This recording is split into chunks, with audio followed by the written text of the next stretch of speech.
So before we start, certain people who were instrumental in the content that is going to be given to you. So Teaching Learning Center, IIT Madras, Wipro, which had a program called Mission 10X, where they did workshops for faculty across various colleges in India. So they have very nice material on teaching and learning. So some of this material is courtesy Wipro.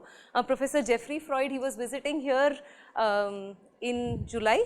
So we ran through these slides with him and he gave a lot of input. And Professor Sahana Murthy, who's a faculty in ET here, Education Technology. So she also provided a lot of input for this workshop. So I don't know how many of you have seen PhD comics. I think Preeta also had this in her presentation last week. I mean, not the same strip, but she was using PhD comics. So here they have several ones on being a TA. So this is one where the TA is very happy because the TA finds the one student who cares. So that's what PhD comics reasons for TAing are: pays the bills, looks good on CV. So none of you came up with that, but those are added benefits as well. And the third thing is the one student who cares. It's extremely gratifying for teachers when you find the few students who think you made a difference. So two major things, if I were to club whatever you said, would be: one is you learn more, and broadly speaking, you improve your professional skills. This could be in terms of communication, in terms of managing people. So the first benefit is, like you said, you learn a lot more when you teach. And that is why a lot of instructional strategies, so when faculty run their courses, they bring in modules within the course where they actually make students teach each other. Because when they're doing that, they end up learning a lot more than just listening to the faculty give a lot of information. And there is this thing called a learning pyramid, which tells that the percentage of retention increases as you go down the pyramid. So as you can see, it's almost 90% when you teach others. And most of us who have taught would kind of agree, because we learn a lot more when we teach. So when I just started my career, there were courses I would take just because I want to learn a lot more about that subject. So there was this discussion last week about getting to teach things which are beyond your area of expertise. So one way to look at the whole thing positively is, if you get something which is not related to your core area or the area of your research, look at it in a positive viewpoint, that you actually get to learn something a lot more than that. Would you like to add something on this point? Yeah, so many universities, in fact, are even going beyond just doing courses either in arts or in science. Forget about just within your domain. So if I'm learning more in, say, environmental science or chemical engineering or computer science, of course it benefits me in terms of career. You cannot tell that when it will benefit, because knowing more, knowing breadth, is as important as knowing depth.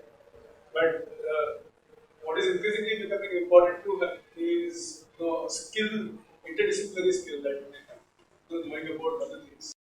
So some universities in Australia are now starting programs which are science and arts. You do, part of it is like a science stream, part of it is like arts stream. You do a lot of humanities courses, you do a lot of science courses together. Because the perspective it gives you is completely different than just being, started with only one thing. Yeah. So that's what I would wish.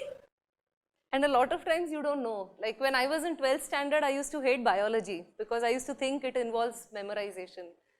And now the research I do requires a lot of biology. And I keep telling myself, I wish I had studied more in 12th standard.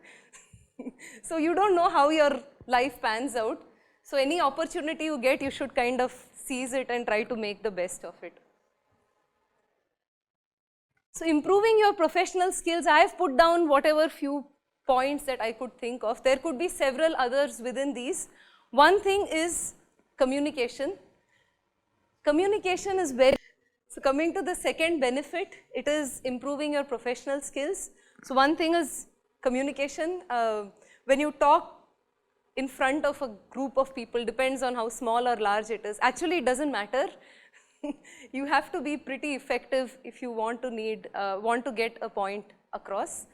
And the good news for many of us is that there are resources available where you need not be like great in English, but if you are confident enough and you are a good facilitator where you are actually helping students learn, that's very valuable. So that helps their learning a lot. So for those of you who have a fear of language, don't let that hold you back. And the other thing is there are also several resources on our campus for improving your language. So work on it, but don't let that hold you back. The other thing is management. This was also the top concern, I think, in last week's poll that we had taken, managing research versus teaching. So obviously, we all have to manage our time. So it's best to be most organized where you try to prioritize all your tasks. Make sure you have certain times of the day set to certain tasks. The more organized you have, the easier it is to manage your time. And people talk about multitasking, but essentially you're doing one task at a time, not like doing multiple things. So it's more about management and trying to make sure you manage your time to do all these tasks rather than doing it together. And another thing you can do is break a large task into smaller ones so that you yourself feel good, oh, I have accomplished this task. It puts you at ease.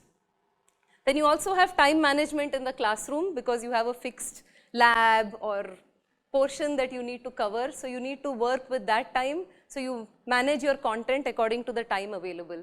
The other kind of management which many of you brought up as well is working with people.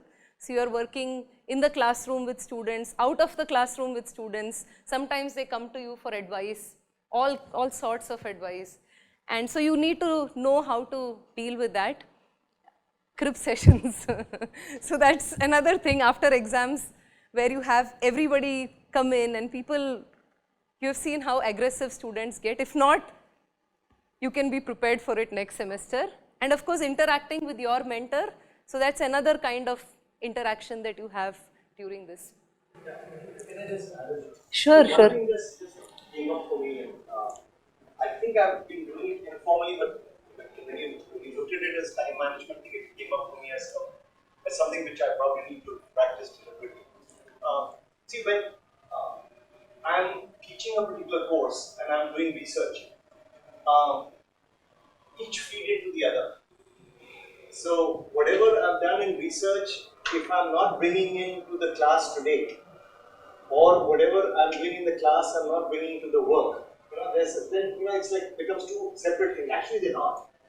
Okay, so the whole idea is that you're managing both the two and both are feeding. And if consciously you start looking for where my teaching assistantship is going to contribute to my research, and vice versa, I think it moves things forward in a very different way. So this is. So just something on communication. So if this is from an old paper, and you can see there is a pie chart here. So if I were to ask you to guess between words, your body language and how you speak, what the 55% corresponds to, any guesses? How you speak, body language, and 7%?